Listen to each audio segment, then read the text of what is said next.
నగలేమయ్యాయి? ఇందులోనే ఉండాలి కదా బాబు. వేసిన తాళం వేసినట్టు ఉండగానే అవి ఎలా మాయవుతాయండి? అచ్చా బాబు, తాళం చెవులు ఎవరికైనా ఇచ్చావా? ఇంట్లో సంవత్సరం క్రితం మందిరంలో పెట్టిన తాళం చెవి ఈవేళే తీశాను. మరి నగలు ఎలా మాయమయ్యాయి? దేవుడు కూడా నగలు ఎలా పోతాయి?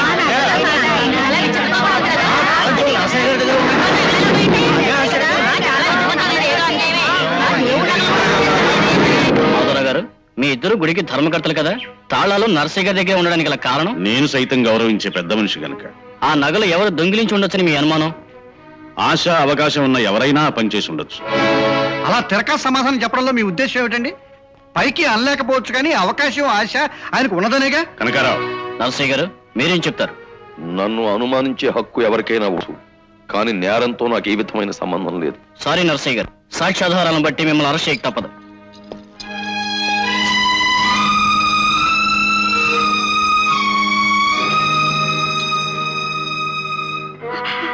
ఊరుకోమ్మా, బాధపడకు. ఏమోనమ్మా, నాకేం బోధపడటం లేదు, తోచటం లేదు. మీ నాన్నని రక్షించి ఆ భగవంతుడు నాకెంతో శిక్ష విధించినా నాకేం బాధ లేదు. అత్తయ్య, చట్టం ఎంత గట్టిదైనా నిర్దోషిని ఎక్కువ కాలం కట్టేసి ఉంచలేదు. మావయ్య త్వరలోనే తన మీద పడ్డ ముద్ర చెరిగిపోయి బయటకు వస్తాడు. నువ్వేం బాధపడకత్తయ్య.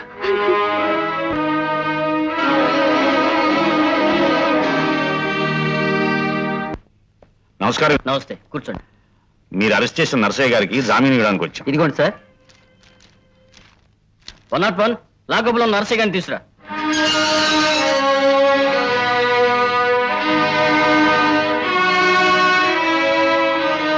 నర్సయ్య గారు, మీరు మీకు జామీన్ ఇచ్చారు, ఇక మీరు వెళ్ళొచ్చు. జామీన్కి సమ్మతించకపోతే లాకప్ అయిన చాలా మందికి జామీన్ లభించడం అదృష్టంగా భావిస్తారు, కానీ నేను మాత్రం ఒక వ్యక్తి దయాదాక్షిణ్యాలతో ఇచ్చిన జామీను అవమానంగా భావిస్తాను.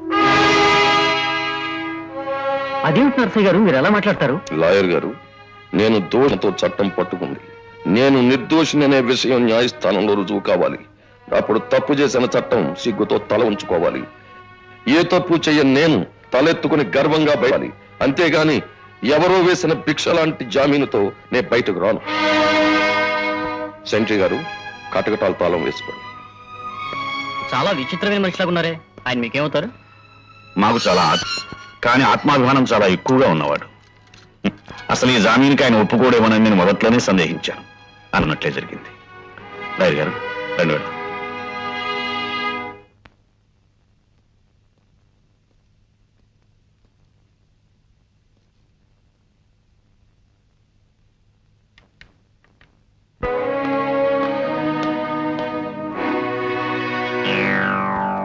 యువర్ ఆనర్, ముద్దాయి నర్సయ్య రామాపురంలోని అమ్మవారి గుడికి ధర్మకర్త. ఆ గుడిలో నగలు భద్రపరిచి ఇనపెట్టి తాళం చెవి ఈయన వద్దే ఉంటాయని, ఆ నగలు ఈయన తప్ప మరెవరూ తీలేరని, కనుక ఆ నగలు దొంగిలించే అవకాశం ముద్దాయికి మాత్రమే ఉంది. ఈ కేసులో మొదటి సాక్షిగా రామాపురంలోని మోతుబరి వీరభద్రం గారిని ప్రవేశపెట్టవలసి. నరసయ్య గారి చీకట్లో రహస్యంగా గుడికేసి వెళ్ళడం చూసాం సార్. వీరభద్రం, ఏమిటి నువ్వు చెప్పేది? ఎవరిని చూసి ఎవరు అనుకున్నారయ్యా మీరు? ఎవరిని చూసి ఎవరు అనుకోవటం ఏమిటండి? మిమ్మల్ని చూసి మీరనే అనుకున్నాం, కాకపోతే దొంగతనానికి వెళ్ళారని అనుకోలేదు. ఉత్సవం గురించి పూజారి గారితో ఏదైనా మాట్లాడటానికి వెళ్ళారేమో అని అనుకున్నామండి. అబద్ధం, పచ్చబద్ధం. జడ్జి గారు, అసలు ఆ రాత్రిపూట నేను ఆ గుడి వైపు వెళ్ళనే లేదు. వీళ్ళు చెబుతున్న కట్టుకథ. కట్టుకథలు బుర్రకథలు చెప్పడం మాకేమైనా కాలక్షేపం అనుకున్నా ఏమిటయ్యా? ఆ రాత్రి చంబల్ వ్యాలీ దొంగలాగా ఈ నరసయ్య గారి గుళ్ళో చొరపడడం మేము ముగ్గురు చూసాం సార్. వాళ్ళిద్దరూ వెళ్ళాక నేను తీరిగ్గా చుట్ట కాల్చుకుందాం అనుకుంటూ ఉండగా ఇతను మళ్ళీ చిన్న మూటతో గుళ్ళోంచి బయటికి రావడం నేను చూశాను సార్. పిలుద్దాం అనుకుంటూ ఉంటే పిచ్చుక జరిగినట్టుగా పారిపోయాడు సార్. కరణం, ఆపరా ఆపు. నాన్న వాళ్ళని కాదనుకుని, వాళ్లతో అనుబంధాలే లేవనుకుని మీతో చేతులు కలిపినందుకు నన్ను ఇంత వెన్నుపోటు పొడుస్తారా? ఒరే, అందరూ నా వాళ్లేనని, ఊరు నాదని, దేశం నాదని నమ్మి నీతి కోసం బతికే నా మీద నేరం మోపుతారా? రే, తప్పుడు దారిలో గుప్పెడు బంగారం దొరికినా ముట్టుకొని నన్ను దొంగని దోషిని చేస్తారా? అమ్మా, ఆ షేకు బాగా ఉన్నవాళ్ళగున్నాడు. అరే ఓ జంతర్ మంతర్, కౌన్ హై యే చిత్రా? రండి రండి. నేనే షేక్జీ, చిత్రాంగిని. మీలాంటి వారు మా ఇంటికి రావడం మా అదృష్టం. వచ్చిన మాకు కావాల్సింది ఇచ్చుకుంటే మేము మీకు హారం పెడతాం. అవును బుల్బుల్, మెత్తటి జాగా చూసి ఖరీదిచ్చి ఆయిల్ తీద్దామని ఆయా హూ కానీ మనకి లడికి తోడు లేకపోతే అబ్బా ఆయిల్ వ్యాపారం బోర్ కొడుతుంది. అందుకే నీ గురించి విని కొన్నాళ్ళు ఇక్కడ ఉందామని వచ్చా. మీకు ఇష్టం వచ్చిన నాళ్ళు ఇక్కడ ఉండండి షేక్జీ. మా చిత్రాంగి మీ బీబీ అనుకోండి. చూస్తాం. మీరు మాకి బాగా ఖుషి చేస్తే చెప్పినట్టుగానే పెడతాం నగలు. బుల్బుల్ ఇదిగో జంతర్ మంతర్, నీ కాలక్షేపం కావాలంటే నేనున్నాను. మేము అమ్మకి అబ్బాకి ఏకీ పీనుగా మాలిష్కి వేళైంది. ఈ అప్పిగాడు ఎక్కడ తెచ్చాడు? అయ్యగారంటే ఇక మీ ఒంటికి ఆవదమేనంటే. ఆమదమేట ప్రసత్వం నువ్వులు సిద్ధంగా ఉంటాను. అది కాదండి బాబు, ఆ చిత్రాంగిక మీ ఒంటికి ఆవదం రాసినట్టేనండి. దాని కొంపలో ఎవడో షేక్ గారి దిగాడంటే బాబు. షేక్ గడ ఏం షేకురా? మిల్క్ షేకా?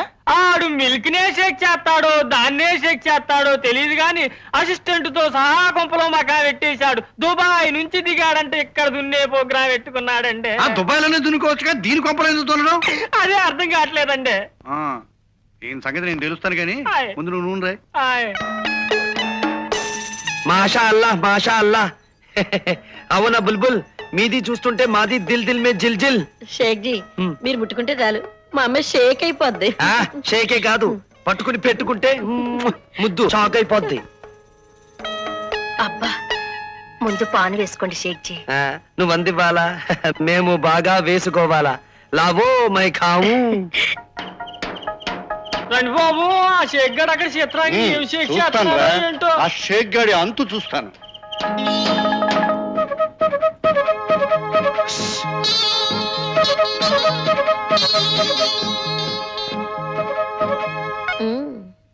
ఇదిగో షేక్జీ.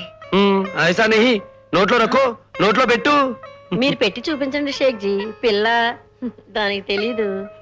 పెడతాం పెడతాం. ఆ. అబ్బా ఇప్పుడే చెప్తున్నాను, ఈ షేక్ గాడు వాడు ఆయిల్ అయిపోయిన తర్వాత వాడి దారిని వాడు పోతాడు. అప్పుడు నువ్వు బతకాల్సింది మా ఆయిల్ తో. కొరయ్యే సాలే, కుత్తే చేసే భౌ భౌం అంటున్నాడు. వీడు అరబ్బీ భాషలో కుక్క లెక్క తిరుగుతుంటే చూస్తూ ఊరుకుంటావా? ఆయన అలా తిట్టకండి అలా షేక్జీ. చెప్పు. ఈయన కనకారావు గారని ఆ, ఒకప్పటి కారణం, మాకు పెద్ద దిక్కును. అరే లడికి, మరి ఆ మాట చెప్పవే. వీరితో మేము ముఖ్యమైన విషయం మాట్లాడాలా. తోడే దేర్ కే లియే తుమ్ అందర్ జాओ.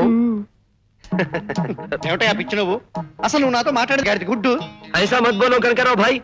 మాతో నువ్వు దోస్తీ చేస్తే మీకు వేలకి వేలు లాభం వస్తుంది. ఏంటి వేలకి వేలు రూపాయలే? దేకో భాయ్, రేపు ఉదయం నువ్వు వచ్చి మమ్మల్ని కలిస్తే ఇక్కడ పొలాల విషయం మాట్లాడుకుందాం. నువ్వు మాకు పొలావ్ చచ్చా పొలం కొనడం మీరు మద్దతు చేస్తే మీకు నేను వేలకి వేలు ఇచ్చుకుంటా. మరి అలా చెప్పరేమిటండి షేక్ గారు? యా సైరా బాను. అదెవరు మీ పార్ట్నరా? అబుదాబి మూడో బేగం. అయితే పర్వాలేదు, తప్పకుండా మీతో నేను చేతులు కలుపుతాను. మరెవరిని కలుపుకోండి, మాత్రం మీరు నాకు మాట ఇవ్వాలి. బహుత్ అచ్చా బహుత్ అచ్చా. దోస్తీకి గుర్తుగా ఈ సెంట్ బాటిల్ నజరానా. ఆహా, చిన్నసు నూనె బావు ఇచ్చినంత ఆనందంగా ఉందండి. వస్తానండి, రేపు పొద్దునే తన దర్శనం చేసుకుంటాను. నమస్కారం. ఏమిటి షేక్జీ, కరణం ఏదో బాటిల్ పట్టుకొని సంబరంగా పోతున్నాడు. పైసే దియా और ये हमने आपके लिए खरीद लिया. ఈ హారం నా కోసం ఆయన దగ్గర కొన్నారా? ఆయనకి ఎక్కడిది? వారికి ఎక్కడతో మనకెందుకే బుల్బుల్. వీరు ఈ ఊరి మోతుబరి బాగా ఉన్నాయన. ఏంటి బాగా ఉన్నాయన? మాకే ఉందిగా. అదే మీకున్నట్టే ఆయన కూడా బాగా. నాకేముందో ఆడికేముందో నువ్వేం చెప్పక్కర్లేదు. రే షేకు, నీ వ్యవహారం తేల్చుకోవడానికి వచ్చాను రా. వ్యవహారం బిజినెస్ का छोकरी थोड़ी देर के लिए तुम अंदर जाओ. मोदबरी जी अब हम बातचीत करेंगे. क्या है? बोलो बोलो बोलो बोलो बोलो. పోలు లేదు గీలు లేదు. నువ్వు ఆ కరణం గాడి దగ్గర నక్కున్నావు అవునా? అది బిజినెస్ సీక్రెట్, చెప్పకూడదు. ఓ షేకు, మర్యాదగా నేను ఆ మనుషుల చేత నీ కాళ్ళు ఎరగొట్టించి నువ్వు ఈ ఊరు నుంచి కదలకుండా మట్టిలో కప్పెట్టిచ్చేస్తాను. అరే మోతబరి సాబ్, అలా కోపం చేసుకోవద్దు సాబ్. మేము మీకు నిజం చెప్తాం. ఎవరికి చెప్పనని మీది మాకు వాదా కరో. వాదా అంటే? అదే మాట మాట. అదే సాబ్, ఓ కరణం కా బచ్చా తన దగ్గర నగలున్నాయని అవి మాకు అమ్ముతానని చెప్పాడు. ఒకటి మాకు అమ్మాడు, ఇంకా ఇంకా అమ్ముతానని అన్నాడు. మేము సరే అన్నాం. అదే బిజినెస్. అనుకున్నాను వాడు ఏదో ఒక రోజున వెన్నుపోటు పొడుస్తాడని. వాడంతా చూస్తాను, వస్తాను. ఏ హమ్నే తుమారే లియే ఖరీద్ లియా. ఏమిటి నా కోసం కొన్నారా? ఆ మోతుబరి అమ్మాడు, మేము కొన్నాం. చూడు నీకు ఎలా పెడతాను. కొనేబే సాలే. ఎవరు వచ్చినట్టున్నారు, చూసి వస్తాను. ఏమిటే చిత్ర, వీరభద్రం గారు ఇంట్లోంచి వెళ్తున్నాడు? షేక్ గారు దుకాణం ఎత్తేసి దుబాయ్ వెళ్ళిపోయాడా? ఆ వీరభద్రం గారు షేక్జీకి వడ్డానం అమ్మారు. షేక్జీ దీన్ని నాకు కానుగ్గా ఇచ్చారు. ఆ? సరే సరే మీరు వెళ్ళండి. ఆ, షేక్జీ గారు లోపల ఉన్నారు.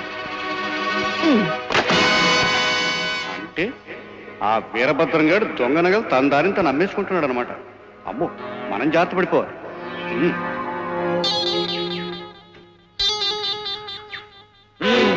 ఎరా కరణం, నీకు వీలున్నప్పుడల్లా నక్కలాగా బొక్కతో వేసి నగలట్టుకుపోయి అమ్మేస్తున్నావు అన్నమాట. వేధాపం నువ్వు చేసిన అన్న అంటావేమిటయ్యా? కొనటానికి ఆ షేక్ గారు ఒకడు దొరికాడు కదా అని నగలు తీసుకెళ్ళి అమ్మేసింది నువ్వు కాదు. కొట్టానంటే కరెంటు తీగ మీద కాకిలాగా గిలగిల నువ్వేగా షేక్ గాడికి హారం అమ్మింది. చాలండి, మీరు షేక్ అమ్మిన వడ్డాను నేను కళ్ళారా చూశాను. ఎవరు ఎవరికి ఏమి అమ్మామో ఇప్పుడే తెలుస్తుంది. ముందు ఈ పెట్టి తెరు. తెలుస్తాను. తెరు. ఇక్కడే ఉందండి. నువ్వు అమ్మిన హారం ఇందులోనే ఉందయ్యా. మీరు దోచిన నగలు దాచిన చోటే ఉన్నాయన్నమాట. వీటి గురించి తెలుసుకోవాలని నేను షేక్ సాబ్ అవతారం ఎత్తాను. అయితే నువ్వు మమ్మల్ని మోసం చేసి మోసాన్ని మోసంతోనే దెబ్బతీయాలి కరణం.